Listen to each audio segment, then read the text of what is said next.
नमस्कार, स्वागत है आपका फायदेमंद फंड्स में। मेरा नाम नीरज वाजपेयी है और आज हम बातचीत करेंगे एक्सिस मल्टी कैप फंड के बारे में, जिसके फंड मैनेजर अनुपम तिवारी जी हमारे साथ हैं और बहुत लंबा अनुभव है, करीब 15-17 साल का अनुभव है फंड मैनेज करने का। तो दो चीज़ें हम खास तौर पे समझेंगे, एक तो इस फंड को क्यों लोगों को चूज़ करना चाहिए और दूसरा इस वक्त की जो मैक्रो इकोनॉमी या पॉलिटिकल या बाज़ार की जो सिचुएशन है उसको कैसे डिकोड करें जिससे कि हमको और आसानी हो सिचुएशन को समझने में। तो बातचीत का सिलसिला शुरू करते हैं। अनुपम जी बहुत बहुत स्वागत है आपका सिंडिस आवाज़ फ़ायदेमंद फंड्स में। और इस शो में हम लोग तिवारी जी बातचीत यही करते हैं कि पहले मार्केट समझा देंगे हमें आप, फिर हम ये समझेंगे कि आपके फ़ंड में किसी को क्यों इन्वेस्टमेंट करना चाहिए और ख़ास तौर पे इस तरीके के मल्टी कैप फंड में। तो शुरुआत मेरे हाथ में बाज़ार से हम लोग करते हैं। अब एक बड़ी दुविधा लोगों के सामने है कि दुनिया भर में इतनी खबरें चलती रहती हैं, ब्याज दरें बढ़ रही हैं, रिसेशन आ जाएगा, ये हो जाएगा, वो हो जाएगा, बहुत सारी बातें, लेकिन हमारा भारत का बाज़ार बहुत मजबूती से खड़ा है। जब सारे बाज़ार इतनी बुरी तरीके से गिरे हुए थे या अभी भी हैं, तब भी हम लोग ईयर टू ईयर अगर आप देखें तो 2-2.5-3% से ज़्यादा नहीं, रादर अब तो हाई के बिल्कुल करीब पहुंच रहे हैं। एक बड़ा मज़ेदार आंकड़ा आया अनुपम जी, जब 16,000 पे निफ्टी था तब पहली बार 75 बेसिस पॉइंट हाइक हुई थी। जब दूसरी बार हाइक की गई तो निफ्टी 17,000 पे था, तीसरी बार की गई तो 18,000 पे है। तो अब हमको लगता है कि अगली बार दिसंबर में हम लोग 19,000 पे खड़े होंगे। इस तरीके का रेजिलियंस है भारतीय बाज़ारों में और ये कमाल डेफिनेटली म्यूचुअल फंड की तरफ से ही होता है। तो बताइए आप लोगों को बाज़ार इस समय कैसा लग रहा है? नीरज जी बहुत बहुत धन्यवाद आपके कार्यक्रम में मेरे को आमंत्रित करने के लिए। तो देखिए, हम लोग एक चीज कहते हैं कि बाजार हमारी लक्ष्मी होती है तो हमको हमेशा अच्छी लगती है, हमको बाजार कभी खराब नहीं लगता है। जी। तो मेरा ये मानना है कि हम लोग रेजिलिएंट इसलिए हैं क्योंकि उसके एक बड़ा महत्वपूर्ण कारण ये है कि इंडियन इकोनॉमी बड़ी रेजिलिएंट है और हमको जो भी इस कोविड के कारण जो पूरा दुनिया भर में डिस्टरबेंस हुआ, उसका जितनी भी हमको तकलीफ और जो भी पेन लेना था वो हमने लगभग ले लिया पिछले 2 सालों में। और अब जो स्थिति है वो काफी ठीक ठाक है। और अभी अगर आप सेकेंड क्वार्टर के जो भी नंबर्स आए हैं, रिजल्ट्स आए हैं, उसमें देखिए और कमेंट्रीज वगैरह देखिए कंपनीज की, तो ऐसा कुछ बहुत ज्यादा चिंताजनक कुछ नहीं है। कहीं पे जरूर कुछ जगहों पे इन्फ्लेशन के कारण, महंगाई के कारण थोड़ा बहुत डिमांड पे प्रेशर है या कि मार्जिन पे असर हुआ है, बट वो ठीक है, वो एक्सपेक्टेड है, वो एक साइकिल है, वो होता रहता है। तो अगर आप रिलेटिवली देखें, पूरे विश्व के परिदृश्य को देखिए आप, और उसमें अगर आप रिलेटिवली देखिए तो हमारी स्थिति काफी ठीक है, हम अच्छे से टिके हुए हैं। और दूसरा क्या है कि जैसा आपने कहा ना कि जब पहली बार हाइक हुई तो 16,000 था, अगली बार हाइक हुई तो 18,000 हो गया। बाजार एक थोड़ा सा फ्यूचरिस्टिक व्यू लेता है और एक लॉन्ग टर्म व्यू लेता है, क्योंकि जनरली जो अगर पूरे बाजार में 100 रुपए लग रहे हैं तो उसमें से लगभग 50, 60, 70 रुपए ऐसे लग रहे हैं जो बड़े लंबे समय के लिए लग रहे हैं और बाकी जो है वो थोड़े शॉर्ट टर्म वाले हैं। तो वो जो लॉन्ग टर्म मनी है उसको ये लगता है कि हाँ, अगले 5-10 सालों में भारत में अच्छा काम हो सकता है, तो इसलिए वो टिकी हुई है और वो आ रही है। और पिछले 10 सालों में हमने काफी अच्छी मजबूती हासिल की है। अगर इकोनॉमी में आप देखिए, अगर आप 2011-12 से देखना चालू करिए तो पहले टेपर टेंट्रम हुआ, फिर ग्लोबल फाइनेंशियल क्राइसिस का जो सेकेंड पार्ट का इम्पैक्ट था, जब यूरोप में इम्पैक्ट हो रहा था, जब ग्रीस वगैरह सब तकलीफ में थे, फिर हमारे यहाँ डिमांड हुआ, जीएसटी का डिसरप्शन आया, एनबीएफसी क्राइसिस हुई, फिर कोविड हो गया। तो इसके बावजूद हमारी इकोनॉमी टिकी रही और बाजार में भी ठीक ठाक पैसे बन गए। ऐसा कुछ बहुत ज्यादा पैसे नहीं बने, बट ठीक ठाक बन गया। उसी बीच अच्छी कंपनियां निकली, उन्होंने अच्छा काम किया, लोगों की ग्रोथ हुई, प्रॉफिट पे ग्रोथ हुआ। तो इन सब से लोगों को बड़ा कॉन्फिडेंस मिलता है। और ऑफ कोर्स बीच में एक प्रेशर था, बिकॉज लोगों को ऐसा लग रहा था, स्पेशली फॉरेन इन्वेस्टर्स को, कि भाई इंडिया की समस्या बहुत ज्यादा हो सकती है और बहुत ज्यादा तकलीफ हो सकती है, इसलिए वो काफी सेलिंग कर रहे थे। बट वो डोमेस्टिक इन्वेस्टर्स और जो एक नए कॉन्फिडेंस के साथ लोग आए, उनके कारण वो एब्जॉर्ब हो गया। अब उनको भी धीरे धीरे शायद समझ में आ रहा होगा कि नहीं, इतना ज्यादा समस्या नहीं है। तो ये सब कारण है। और अगर आप बाजार में देखें तो बाजार में कोई जनरली चीजें क्या होती है, जब कोई ऐसी इवेंट होती है तो बाजार उसको जल्दी प्राइस करने की कोशिश करता है और इसके बाद जब इवेंट वो धीरे धीरे प्ले आउट होती है तो उसका इम्पैक्ट कम होता जाता है। तो वो यूएस फेड हाइक भी एक ऐसी ही चीज है कि जब वो शुरू में आया तो शॉक लगा, उसका इम्पैक्ट भी हो गया, तो जैसे आईटी सेक्टर में बहुत ज्यादा इम्पैक्ट हो गया, क्योंकि वो डायरेक्टली कोरिलेटेड है उससे कि अगर यूएस में इंटरेस्ट रेट ऊपर जाते हैं तो आईटी सेक्टर पे और उसके जो एक पोटेंशियल रिसेशन की लोग बात करते हैं उससे इम्पैक्ट होगा या उनके वैल्यूएशन पे इम्पैक्ट होगा। बट जो डोमेस्टिक सेक्टर है उस पर, अब जैसे इंडिया की सीमेंट इंडस्ट्री, उस पर क्या असर होना चाहिए, वो तो प्योरली डोमेस्टिक है, तो वो सब चल रहा है। तो कुल मिला के ये है कि नेट नेट हमारी स्थिति ठीक है। और अगर आप फिस्कल साइड में भी देखिए, जो एक दूसरी वरी थी कि कहीं ऐसा ना हो कि हाई फिस्कल डेफिसिट के कारण, गवर्नमेंट की बोरोइंग के कारण हमारे यहाँ बहुत समस्या हो जाए, तो उसमें भी टैक्स कलेक्शन वगैरह आप देखिए तो काफी अच्छा चल रहा है। तो वहां पे भी ऐसा अनुपम जी, लेकिन एक रिस्क मुझे लगता है, आप मुझे एक्सप्लेन करिएगा। देखिए, हमारा जो करेंसी है उसकी वजह से थोड़ी दिक्कत आ रही है। हम लोगों का पहले एक्सपोर्ट बहुत तेज़ी से बढ़ा और उसके बाद अब वो प्रॉब्लम खड़ी हो रही है। इसलिए खड़ी हो रही है क्योंकि बहुत सारा जो एक्सपोर्ट होता है वो भी इंपोर्ट ओरिएंटेड एक्सपोर्ट होता है। अब कैट की स्थिति देखिए कितना ज़बरदस्त बढ़ रहा है, 3.5 को पार कर रहा है, 3.5 तक मैनेजेबल है, उसके ऊपर जाने की स्थिति में थोड़ी गड़बड़ होगी। अब यहाँ पे मुश्किल ये है कि हमको बढ़ाना इसलिए पड़ रहा है, ब्याज और करेंसी हेज करना पड़ा क्योंकि अमेरिका बढ़ा रहा है। अब हम मतलब ना दूसरे की समस्या अपने सर पे ओढ़ ली हमने। तो क्या ये एक रिस्क है, अभी बना रहेगा हमारे लिए? देखिए, अगर ये स्ट्रक्चरल हो जाता है तो चीजों की ना एक साइकिल होती है। चीजें, अब इकोनॉमी जो है ना, हम उसको कहते हैं कॉम्प्लेक्स इवॉल्विंग सिस्टम। वो एकदम हर चीज एकदम स्ट्रेट फॉरवर्ड नहीं होती कि आप उसको एक मैथमेटिकल इक्वेशन में डाल के a + b = c ऐसा एनालाइज कर पाए। It's very complex and it evolves over a period of time.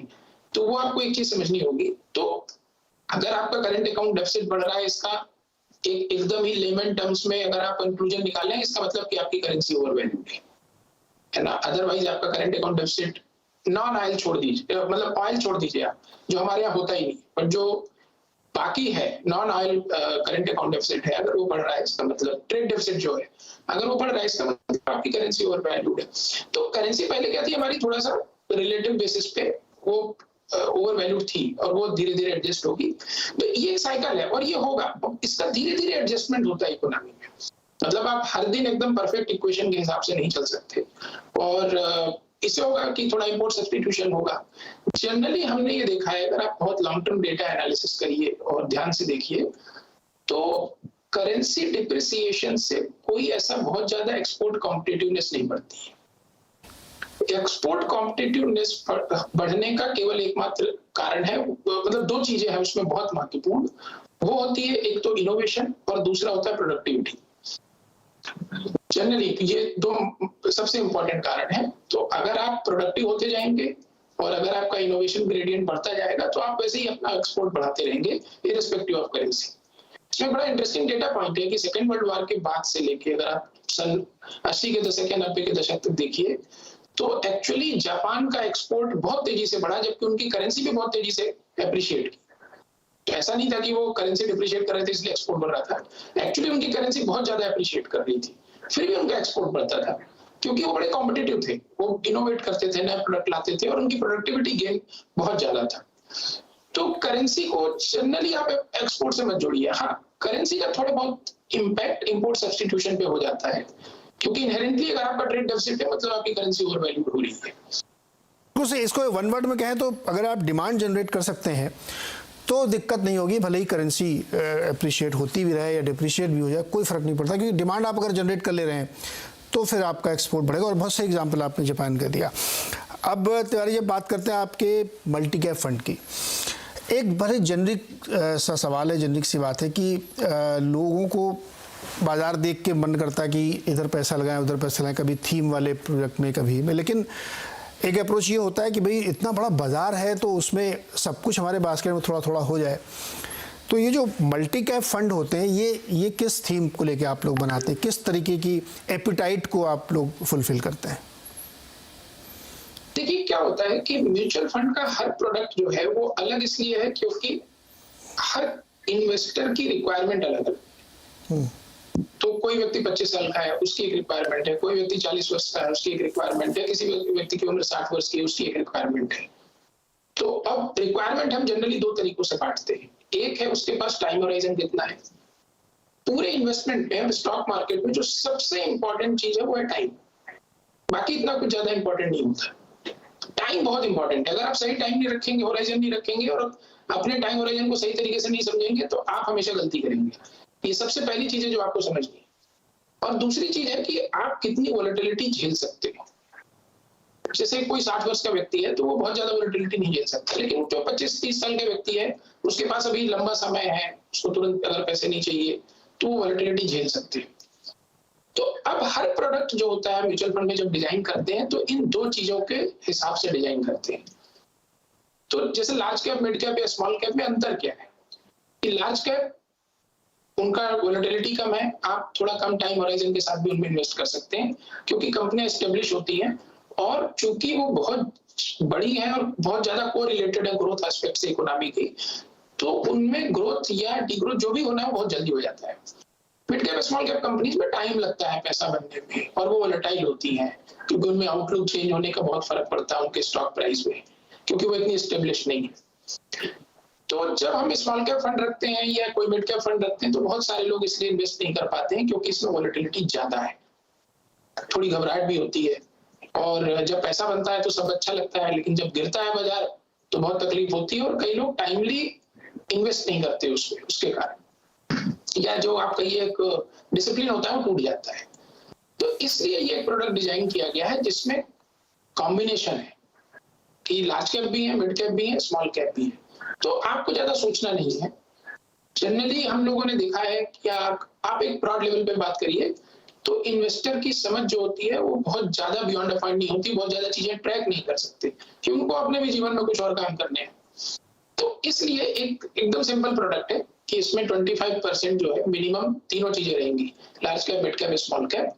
तो वोलेटिलिटी एक मिड कैप या स्मॉल कैप के कंपैरिजन में कम हो जाएगी और आपको लार्ज कैप से थोड़ा स्टेबिलिटी मिलेगी, लेकिन अगर आप इसको समय देंगे तो आपका रिटर्न थोड़ा बेहतर होने की उम्मीद है, ऐसी आशा हम रखते हैं। तो ये पर्सपेक्टिव है इस प्रोडक्ट को डिजाइन करने का।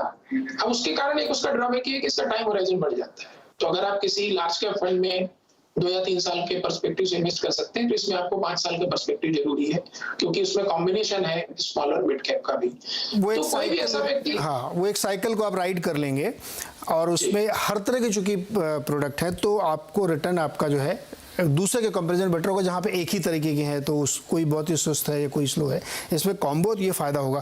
तो ये आपके इस फंड में बैंक और फाइनेंशियल सर्विसेज का सबसे ज़्यादा हिस्सा है, लगभग 29%। ये एक बड़ा, इस समय हम जिस भी फंड मैनेजर से बात करें या जिस भी बड़े एक्सपर्ट से भी बात करें, सबका मानना है कि बैंकिंग और फाइनेंशियल सब एक स्वर से बोलते हैं। क्या ऐसा खास है इंडियन फाइनेंशियल और बैंकिंग सिस्टम में जो आप लोगों को इतना अच्छा लग रहा है? देखिए, तो क्या है कि अगर आप किसी भी इकोनॉमी का या किसी भी सिस्टम का एक कोर देखिए तो वो है फाइनेंस और बैंकिंग। पैसा वहीं से सबके पास जाता है, फ्लो होता है, तो उनकी अर्निंग होती है। और इंडिया में बैंकिंग फाइनेंशियल अभी भी एक इवॉल्विंग स्टेज में है, तो इसका बहुत लॉन्ग टर्म ग्रोथ प्रॉस्पेक्ट है। इंडिया में जो क्रेडिट की डिमांड है अगर आप कंपैरिजन में देखिए तो वो काफी कम है पर कैपिटा बेसिस पे अगर आप देखें, और पेनिट्रेशन का स्कोप बहुत अच्छा है। तो वो चीजें हैं, तो एक उसमें स्ट्रक्चरल लॉन्ग टर्म बेनिफिट है। दूसरा क्या हुआ है कि कोविड के बाद से जो एक लोगों को ऐसा लग रहा था कि बैंकिंग सिस्टम का जो स्थिति है बहुत खराब हो सकती है क्योंकि डिफॉल्ट ज्यादा होंगे, एनपीएस ज्यादा होंगे, तो वो सब समस्याएं उतनी नहीं हुई और इनफैक्ट सिचुएशन काफी ज्यादा अच्छी हो गई है। तो एक वो चीज है। और आप अगर बैंकों के नंबर्स देखिए, अर्निंग्स देखिए, तो अक्रॉस द बोर्ड तो सभी पूरे सेक्टर में ही लगभग सब कुछ बहुत अच्छा कर रहे हैं। तो ग्रोथ हो रही है, क्रेडिट ग्रोथ भी अच्छी हो रही है, क्रेडिट की डिमांड बहुत अच्छी है। तो दूसरी चीज ये है कि जनरली हमने देखा है राइजिंग इंटरेस्ट रेट एनवायरनमेंट में बैंक्स बेनिफिट, उनको थोड़ा प्राइसिंग पावर अच्छा मिल जाता है क्योंकि उनके कॉस्ट ऑफ फंड्स उतनी जल्दी नहीं बढ़ते हैं जितना कि वो लोग अपने एसेट्स को रिप्राइस कर पाते हैं। तो वो भी एक टेलविंड है। तो और इकोनॉमी ओवरऑल अच्छा कर रही है। तो ये सारे कारण हैं जिसके कारण हमें बैंक अच्छे लगते हैं अभी, और रिलेटिव अर्निंग ग्रोथ अच्छा है उनका। बिल्कुल, इकोनॉमी अच्छा करेगी तो बैंक को चलना ही पड़ेगा और बैंक का इसीलिए इसमें फोकस ज़्यादा है। तो एक छोटा सा ब्रेक लेंगे हम तिवारी जी, उसके बाद हम आपसे 2 चीज़ें और समझेंगे। इंफॉर्मेशन टेक्नोलॉजी जो इस समय लोगों की कम पसंद में आ रहा है, और कैपिटल गुड्स जहाँ पे उन लोगों को लगता है कि ये कैपेक्स महोत्सव होने वाला, तो वहाँ बड़ी तेज़ी हो सकती है। इन दोनों पे आपकी राय क्या है? छोटे से ब्रेक के बाद इस पे बातचीत करें। स्वागत है एक बार फिर से आपका फायदेमंद फंड्स में, और आज मैं बातचीत कर रहा हूँ एक्सिस म्यूचुअल फंड के मल्टी कैप फंड के बारे में, उसके फंड मैनेजर अनुपम तिवारी से। अनुपम जी, दोबारा स्वागत है आपका। हम लोगों ने बैंक की, इकोनॉमी की, मार्केट की काफ़ी बातचीत की, और आपके स्तर के समर्थन में एक बात मैं भी बोल देता हूं कि हमारा जो इस समय डेट टू क्रेडिट रेशियो है वो 56-57% के आसपास है, जो कि दुनिया में बहुत लो है। अमेरिका में देखिए तो 200% है, चाइना में 225% है। तो हम लोग एक्सपेक्ट करते हैं कि 80-90% तो अगले 7-8-10 सालों में ये जाएगा, तो जिससे कि ऑब्वियसली बैंकिंग फाइनेंशियल उसके बेनिफिशियरी होंगे। लेकिन वही पैसा जाएगा कहाँ? पैसा कैपेक्स में जाएगा, चाइना +1 की थीम में जाएगा, मैन्युफैक्चरिंग में जाएगा, तो उसका फ़ायदा उन सेक्टर्स को होगा। आपके फंड में मैं देख रहा हूँ कि आईटी भी सेकंड नंबर पे है, जहाँ बहुत लोग आप बुलिश हैं, जबकि बहुत सारे लोग इस समय दुनिया भर की वो स्टोरी देखते हैं जहाँ पे 80% स्टॉक गिर गया, तो थोड़ा आईटी से दूरी बनाए हुए हैं। तो आपकी पसंद क्यों है? और दूसरा, कैपिटल गुड्स आपके लिस्ट में सबसे नीचे है, ऐसा क्यों? तो देखिए, पहले आईटी पे बात करते हैं। तो आईटी शुरू से ही अच्छा था और शुरू में हमको उसका काफी बेनिफिट मिला, बट दुर्भाग्य से फिर हमारी कॉल गलत गई और आईटी सेक्टर काफी गिर गया, चूंकि अमेरिका में जो कुछ भी हो रहा था, इंटरेस्ट रेट बढ़ रहा था और वहाँ रिसेशन की उम्मीद थी। बट अगर आप लॉन्ग टर्म पर्सपेक्टिव से देखिए तो इंडियन आईटी सेक्टर ग्लोबली बहुत कॉम्पिटिटिव हो गया है। तो उसकी जो पोजिशनिंग है, जो कैपेबिलिटीज है, और उसका जो मार्केट शेयर गेन करने का पोटेंशियल है, बहुत ज्यादा है और कैपेबिलिटी बहुत ज्यादा है। आप चाहे वो छोटे ऑर्गेनाइजेशन में लीजिए या बड़े ऑर्गेनाइजेशन में लीजिए। और जो आईटी इंटेंसिटी है, मतलब जो कहते हैं ना software intensity of the world या इंडिविजुअल लाइफ, ये बढ़ती जा रही है और ये बढ़ती ही जाएगी, क्योंकि आपको प्रोडक्टिविटी बढ़ाने के लिए ये करना ही पड़ेगा। और लोगों को आदत लग गई है ग्लोबली कि भाई चीजें फास्ट होनी चाहिए, चीजें स्मूथ होनी चाहिए। तो इसमें एक बहुत अच्छा नेक्स्ट 5-10 साल का बड़ा अच्छा पोटेंशियल है, क्योंकि हमारे यहाँ लोग हैं, हमारे यहाँ कैपेसिटी, हमारे यहाँ क्षमता है और हमारी मार्केट में पोजीशनिंग है। तो ये मेरा आईटी में ज्यादा पॉजिटिव होने का कारण है। कैपिटल गुड्स में जो कमी है या कम पोजीशनिंग है, तो ऐसा नहीं कि हम कैपिटल गुड्स थीम नहीं खेल रहे हैं, तो मे भी हम सीमेंट के थ्रू प्ले कर रहे हैं या किसी और सेक्टर के थ्रू प्ले कर रहे हैं। वो एक थोड़ा वैल्यूएशन ट्रेड ऑफ के कारण वो कुछ है जहां पे ऐसा लगता है कि स्टॉक अच्छे हैं, बट चूंकि वैल्यूएशन कुछ है ऐसा, तो वो स्टॉक पोर्टफोलियो में नहीं है।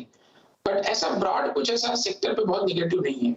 कैपिटल गुड्स में भी कैपिटल गुड्स को प्ले करने के कई तरीके हो जाते हैं। आप कभी डायरेक्ट प्ले कर सकते हैं, कभी डायरेक्ट प्ले कर सकते हैं। तो आप बैंकिंग के थ्रू भी प्ले कर सकते हैं, आप सीमेंट के थ्रू भी प्ले कर सकते हैं, वो सब भी तरीके हैं उसमें। ओके, तो कैपिटल गुड्स को प्ले करने का एक तरीका ये भी हो सकता है कि आप उससे भी एक अलाइंड जो सेक्टर है, सीमेंट है, या उसके थ्रू प्ले कर सकते हैं। तिवारी, चूंकि ये मल्टी कैप फंड है, इसमें तरह तरह की स्टोरीज और थीम्स को आप लोग सेलेक्ट करते हैं। मैं ये जानना चाहता हूँ, क्योंकि मिड कैप की जब लोग बात करते हैं तो वहाँ पे ज़्यादातर ग्रोथ पे फोकस होता है, तो ओवरऑल फंड का जो स्लांट है या लीनियंसी है वो ग्रोथ की तरफ ज़्यादा है या वैल्यू को आप ज़्यादा? क्योंकि मिड कैप में कई ज़्यादा वैल्यू स्टॉक्स दिखते हैं, तो आप लोग किस पे ज़्यादा फोकस करते हैं, वैल्यू स्टॉक्स या ग्रोथ पे? देखिए, मेरा या हम लोगों का एक बड़ा सिंपल फिलॉसफी है कि आप एक अच्छा बिजनेस सेलेक्ट करिए जिसको जो चलाने वाला मैनेजमेंट है वो बड़ा बढ़िया हो, उसकी कैपेबिलिटी प्रूवन हो और उसका कॉर्पोरेट गवर्नेंस स्टैंडर्ड अच्छा हो, उसमें सस्टेनेबिलिटी और स्केलेबिलिटी का अच्छा पोटेंशियल। तो हम एक बड़ी सिंपल लाइन में बोलते हैं कि by good businesses run by good people with good scalable potential. तो जनरली हम बहुत ज्यादा कि ये वैल्यू है कि नहीं है, जो भी हम ले रहे हैं हमको उसमें वैल्यू लगता है तभी हम लेते हैं, नहीं तो हम बिना वैल्यू के तो नहीं लेंगे। तो ये थोड़ा डिबेट मुझे कई बार समझ में नहीं आती है। तो हम बॉटम अप हैं और हमको ये लगता है कि अगर आप अगले 5-10 साल के व्यू से एक स्टॉक ले रहे हैं तो आप उसको अच्छे से बढ़िया से समझ लीजिए, उसकी परख कर लीजिए, लोग अच्छे हैं कि नहीं, कैपेबिलिटी है कि नहीं, कंपनी डिलीवर कर सकती है कि नहीं, ट्रैक रिकॉर्ड है कि नहीं। क्योंकि बिना ट्रैक रिकॉर्ड के जनरली हम कुछ नहीं लेते हैं। जो चीजें आप 5-10 साल में नहीं कर पाए हैं तो अगले 2-3 साल में कर देंगे, इसका कोई बहुत बड़ा प्रोबेबिलिटी नहीं होता है। दिखता है कि आपको पिछले 5-10 सालों में वो चीज की है कि नहीं की, तो उस तरीके से हम सेलेक्ट करते हैं। तो उसमें जनरली हम बहुत टॉप डाउन नहीं जाते, बहुत मैक्रो नहीं जाते, क्योंकि अपॉर्चुनिटी हर जगह है। दुनिया में 700 करोड़ के लगभग लोग हैं, हिंदुस्तान में 150 करोड़ लोग हैं, तो अपॉर्चुनिटी की कोई कमी नहीं है। कौन उस अपॉर्चुनिटी को अच्छे से कैप्चर कर पाता है, कौन उसको प्रॉफिटेबल बना पाता है, और कौन अपने मार्केट शेयर में या उस इंडस्ट्री में डोमिनेट कर पाता है। प्रॉफिटेबिलिटी बढ़ाने के साथ साथ उससे शेयर होल्डर वेल्थ क्रिएट होता है। Improving ROE is one of the most important factor in creating share holder wealth. तो वो चीजें हम थोड़ा ज्यादा ध्यान रखते हैं और उसी के हिसाब से बॉटम अप स्टॉक सिलेक्शन करते हैं। तो थोड़ा ग्रोथ ओरिएंटेड है, क्योंकि हम ये चाहते हैं कि हम जो कंपनियां लें वो अगले 2-4-5 साल में बड़ी हो। ये जो नए ज़माने की कंपनियां आ रही बड़े बड़े दावे करती हैं कि हम तो बहुत ग्रोथ लेके आएंगे, टोटल एड्रेसेबल मार्केट हमारा अंडर द सन जहां तक नजर जाए वहां तक है, इस पे नहीं ध्यान देते आप लोग? नहीं, ध्यान देते हैं, ऐसा नहीं है। देखिए हमारा काम यही है, हम रोज हर चीज पे ध्यान देते हैं। तो जैसा मैंने कहा ना कि size of opportunity is for everyone. उससे कोई कंपनी अच्छी हो जाएगी या बुरी हो जाएगी ये बहुत ज्यादा फर्क नहीं पड़ता। भारत जैसे देश में या दुनिया में, अभी तो हम लोग ग्लोबल कॉन्टेक्स्ट में चीजों को देखते हैं ना। आज तो ऐसा है कि भारत की 100 करोड़ की कंपनी भी एक्सपोर्ट कर रही है 90%। तो आप सिर्फ भारत की अपॉर्चुनिटी क्यों देख रहे हैं? बहुत सारी आपको ऐसी छोटी कंपनियां मिलेंगी जिनका टर्नओवर 100 करोड़ है और 80 करोड़ उनका एक्सपोर्ट है बाहर की कंट्रीज में। तो size of opportunity doesn't matter. If you take in global context, size of opportunity सबके लिए वो तो है ही है। 700 करोड़ लोग हैं तो दुनिया में अपॉर्चुनिटी तो होगी ही ना, उसमें क्या कमी है। लेकिन कौन ऐसी कंपनी है जिसमें क्षमता है कि उस अपॉर्चुनिटी को प्रॉफिटेबली कैप्चर कर पाए और फिर ग्रो भी कर पाए, उससे शेयर होल्डर वेल्थ क्रिएट होता है। असली बात तो ये ना, शो मी द मनी, पैसा दिखाओ कमा के, तब तो बात है। अपॉर्चुनिटीज़ और सब चीज़ें तो है। तो अनुपम जी, हम लोगों ने बहुत सारी बातचीत की और हमने कोशिश की कि जो पोटेंशियल इन्वेस्टर है या जो ऑलरेडी इन्वेस्टर है उनकी मुलाकात फंड मैनेजर से करा दी जाए। तो आपने उनको बहुत अच्छे से समझाया। जो लोग ये शो देख रहे हैं वो इस म्यूचुअल फंड में निवेश के लिए सोच सकते हैं। आप भी पढ़िए और राय लीजिए लोगों से, जो हमने आज आपसे पूरी बातचीत की है समझाने के लिए। तो जी बहुत बहुत शुक्रिया हमारे साथ जुड़ने के लिए, बातचीत करने के लिए और बहुत अच्छे से एक्सप्लेन करने के लिए।